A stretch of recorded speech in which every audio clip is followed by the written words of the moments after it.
All right, I have a follow-up question on kind of all of this, because you started talking about really planning out what you wanted to do. You then brought up a question of, I want more business, you know, very clear-cut goal, and then there was questions over which technology is the best to do that. So it sounds like that one of the first things a company should do, and by this I mean whether it be the individual or the larger group, is really just sit down and have some serious conversations amongst themselves about what are we trying to do.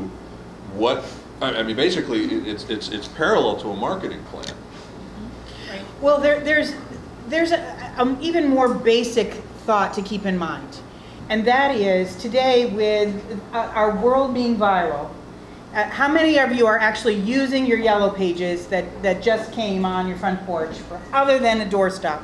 I mean, a lot of times mine go right to the recycle bin unless I, you know, need a bird cage bottom. But the reality of it is everything is on the internet. We're looking on the internet for everything. So if you are not on the internet, visibly active in a variety of places, you do not exist as a person, as a business. We have to get over the fact that we're afraid that people are going to find us on the internet because we're already on the internet. If we, you know, so we're there. We might as well take control about our brand and our message. But you need to be in a variety of places, strategically protecting your brand. But the bottom line is, it is no longer a question of whether or not you should participate. You need to participate. It's just black. It's just that black and white. So then the next step is, once you embrace that, and it needs to be more than just a website, more than just a LinkedIn page, more than just a Facebook page. It needs to be a variety of places. Then you need to create, as Norma says, a strategy, because it's your brand. You want to make sure that you're protecting your brand, that you're projecting an image of who you want to be, who you want to be known as. But it's just so basic. If you are not on the internet, you don't exist, including your business. So I'll add a little bit of answer to your accounting question. Because you are in a profession, a serious profession, and I happen to have done a lot of that in my background, so I was a controller for a long time. One of the parts about your branding is that you're serious and that you're easy to work with, which was part of what your branding is. And so by putting out something that provides information, but in a language that people can understand, we'll put that out as a part of your branding. If you work with me, you'll understand what I'm saying.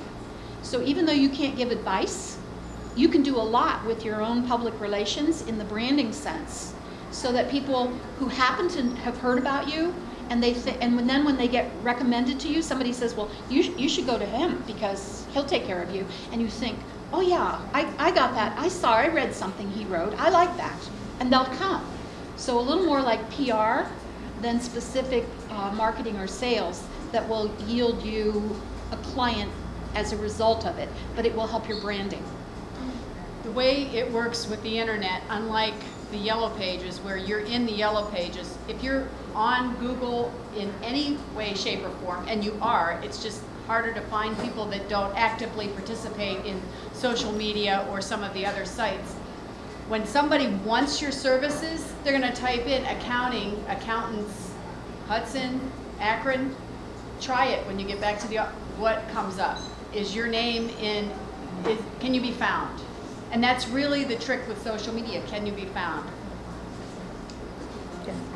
When you're building something like his business, would testimonials help because he can't put in certain things, but if someone writes that,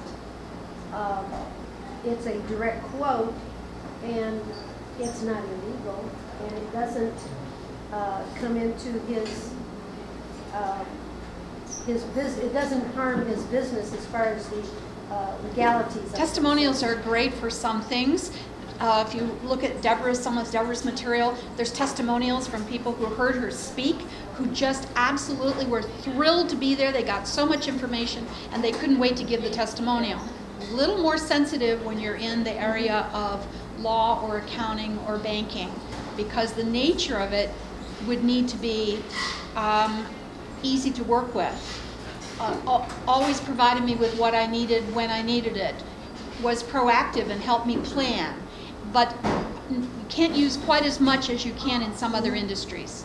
Yeah, especially the one that says, he explained things. Yes, he happened to That's have the that, most and powerful one, they I wanted to think. give that to him. Yes.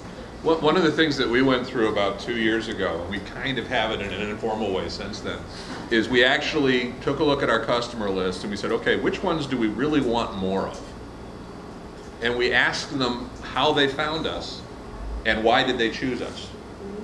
And we take that very, very seriously. One of the things as a business owner, it's very easy to fall into the trap of, well, I wouldn't like that. I don't like that particular marketing, or I wouldn't. Well, it's not about me. It's about the potential customer. And the best person to talk to about what your potential customers are like are your current customers, assuming you want more of them. So, again, getting back to the planning thing, if you decide that you want to expand your brand in this particular way with this particular message, and you verified that with your existing customers, this message was compelling, now you've got a good idea, whether it be from a marketing standpoint, from a social media standpoint, from a presentation to potentially whatever. Now you've got a way to think about things in those lines. And then you can start evaluating the various social media tools, because you're talking about like there's 15 tools. I don't want to use 15 tools. Oh, Okay? no, and Right, and yeah. I'm not suggesting that you're saying. Right. But the selection of the tools is going to be dependent upon what you want to accomplish. Right. And that's a process that you really need to go through. And those of you who have a small business, you don't have enough time to get bad referrals. You need good referrals. You need referrals that fit exactly the demographics of a potential prospect that would make a great client. And so being sure that your branding out there represents you for what you really offer and will attract the very great clients that you're hoping to have will make your life easy. Otherwise, you can spend some amount of time working with some prospects or clients that aren't a good fit, figuring out where to send them, or worse yet, helping them, engaging them. Maybe they're paying you, for some of your services, but it's not perfect. You won't be shaping your business the way you want to. You'll be just taking what comes. Answer the phone, somebody needs help, okay, I'll take them as a client. That's not shaping your business to support your own future and your own lifestyle goals. Cool. Any other questions on that? Okay, and this one is a big one to me. The difference between a B2B and a B2C. Because a lot of the tools, the one that pops to my mind is Facebook versus LinkedIn. And it's starting to blur a little bit with what some of the things that Facebook's doing. But there's that whole, if you're really marketing, or whatever you want to call it, to consumers, you approach it differently than if you're marketing, or whatever you want to call it, to businesses. Let's pull the group and see. How many have a business-to-business company where you sell to other businesses? And how many have a consumer, business-to-consumer?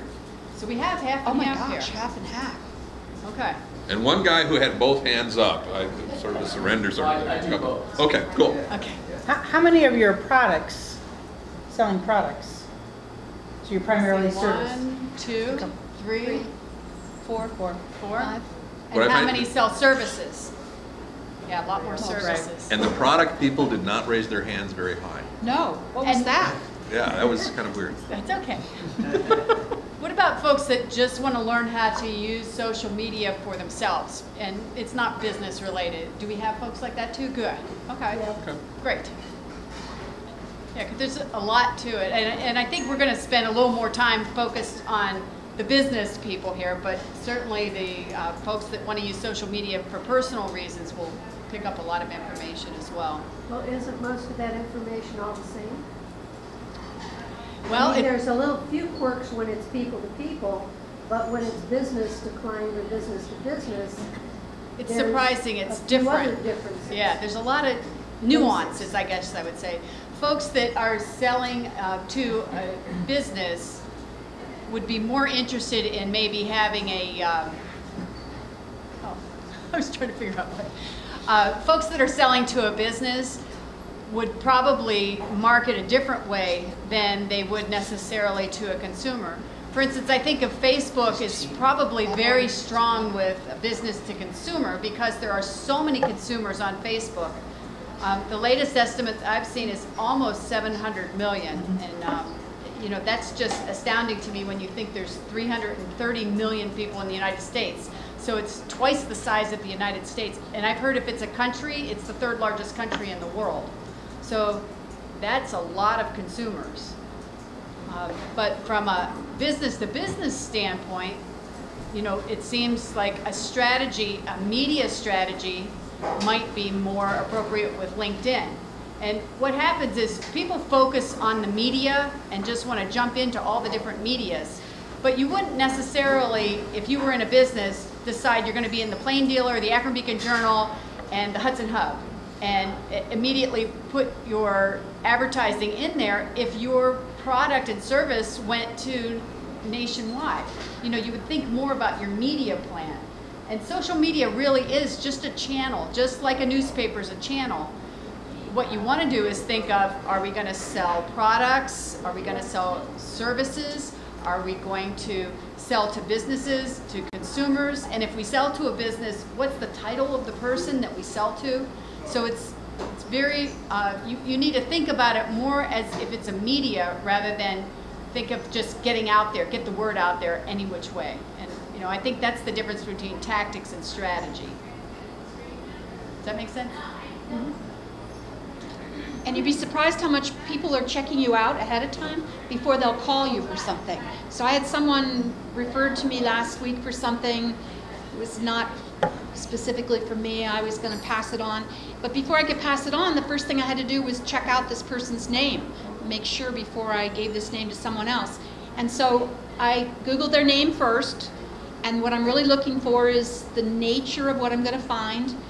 LinkedIn was the first place I wanted to go to. I wanted all the parts in LinkedIn. I wanted to read enough to know to go from there. Sometimes someone fills in the beginning of LinkedIn and they've got a name, they've got an address, maybe they've got some place that they worked before, and that's it. Well, that's not going to tell me enough. Or they don't have a picture. I don't even get a sense. Is this a young person? Is this an experienced person? And that mattered for what I was going to pass on. So I looked at the LinkedIn, and then I found this person on one board. In the entire community, there were only two things on the internet. One LinkedIn that was skimpy, and one board. Well, that wasn't enough for what I needed to pass on. So checking out yourself and whether it's your company or you, and getting that good LinkedIn profile, which I know very little about, ask Deborah, and being in enough places. So you might tell them some more places.